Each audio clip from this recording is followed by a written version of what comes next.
कि अमित शाह कौन है। मैं अमित शाह हूं और इस बंगाल की भूमि पर से तृणमूल को उखाड़ने के लिए आया हूं, वो आप समझ लीजिए।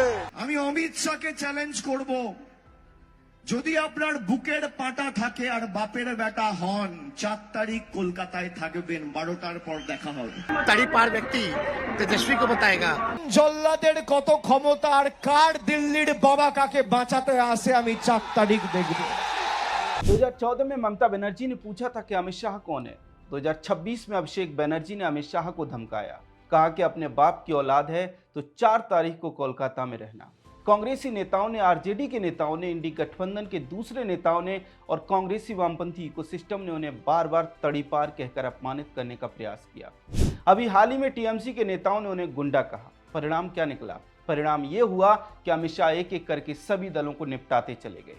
दोस्तों, बंगाल की जीत में भी बड़ी भूमिका शाह की है।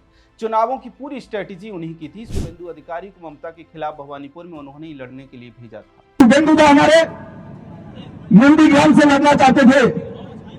मैंने शुभेंदु को कहा था कि सिर्फ नंदीग्राम नहीं, ममता के घर में जाकर उसको हराना है।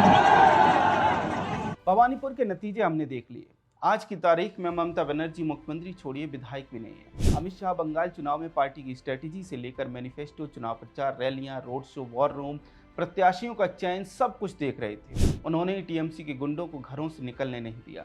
बार बार उन्होंने ये बात कही कि अगर गुंडे बाहर निकले तो उन्हें उल्टा लटका कर सीधा कर देंगे। मत निकलना, वरना 5 तारीख के बाद उल्टा लटका कर सीधा कर देंगे। दोस्तों, बंगाल चुनाव बीजेपी की ओर जा रहा था, ये हम सब देख पा रहे थे। लेकिन अमित शाह जो कि पूरी स्ट्रेटेजी बना रहे थे, एग्जीक्यूट कर रहे थे, जमीन पर लोगों के बीच में थे, उन्हें पता था कि बीजेपी की साइलेंट सुनामी चल रही है। दोस्तों, इस चुनाव की बड़ी बात यह थी कि 2026 में भी, मतलब इस चुनाव में भी टीएमसी और ममता बनर्जी ने अमित शाह को गंभीरता से नहीं लिया। देखिए, 2014 के चुनावों में जब शाह को यूपी भेजा गया था, तब उन्हें लेकर कई तरह की टिप्पणियां की गई। पॉलिटिकल कमेंटेटर, कांग्रेसी, वामपंथी, बुद्धिजीवी, पत्रकार समेत कथित लिबरल्स की इस पूरी बिरादरी ने सवाल उठाए कि अरे, ये अमित शाह गुजरात के हैं, ये यूपी जैसे राजनीतिक तौर पर कॉम्प्लेक्स राज्य को कैसे हैंडल करेंगे। इस बीच उन्हें लेकर कई तरह की अभद्र बातें भी लिखी और कही गई।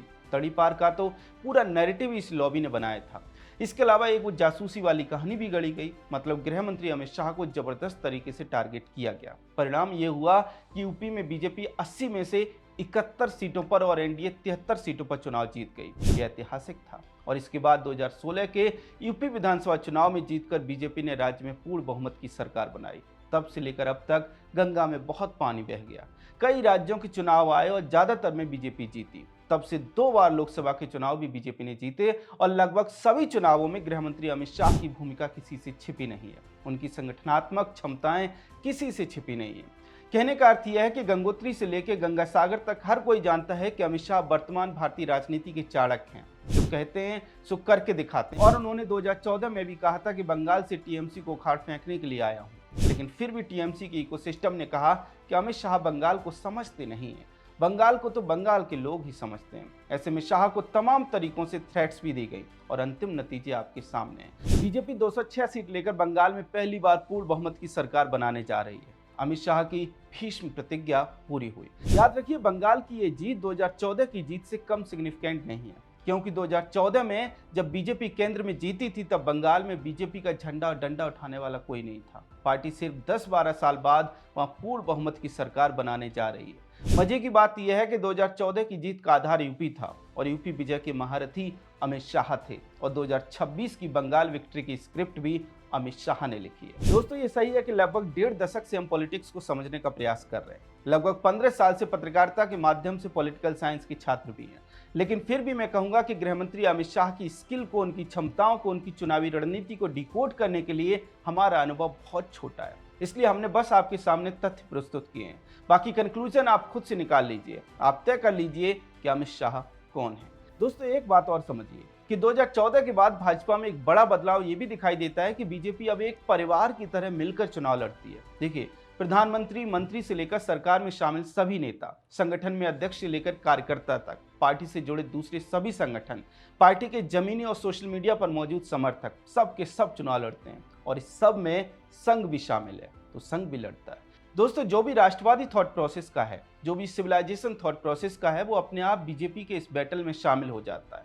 वो पार्टी का आधिकारिक कार्यकर्ता भले ना हो, लेकिन उसकी थॉट प्रोसेस पार्टी की थॉट प्रोसेस से मिलती है, पार्टी की विचारधारा से मेल खाती है, तो वो अपने आप जहां भी है वहाँ पार्टी के लिए लड़ने लगता है। निश्चित तौर पर इसका क्रेडिट प्रधानमंत्री मोदी को जाना चाहिए, क्योंकि 2014 में उनके आने के बाद ही देश के हिंदुओं के भीतर ये भाव पैदा हुआ कि देश को बचाया जा सकता है। गृह मंत्री अमित शाह भी पीएम मोदी की लीडरशिप में शायद उसी तरह से काम करते हैं जैसे कोई भी नेशनलिस्ट काम करता है।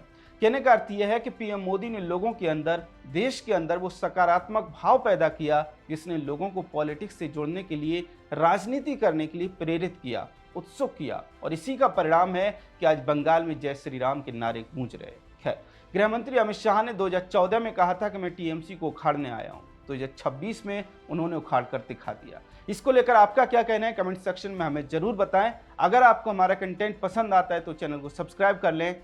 जय हिंद।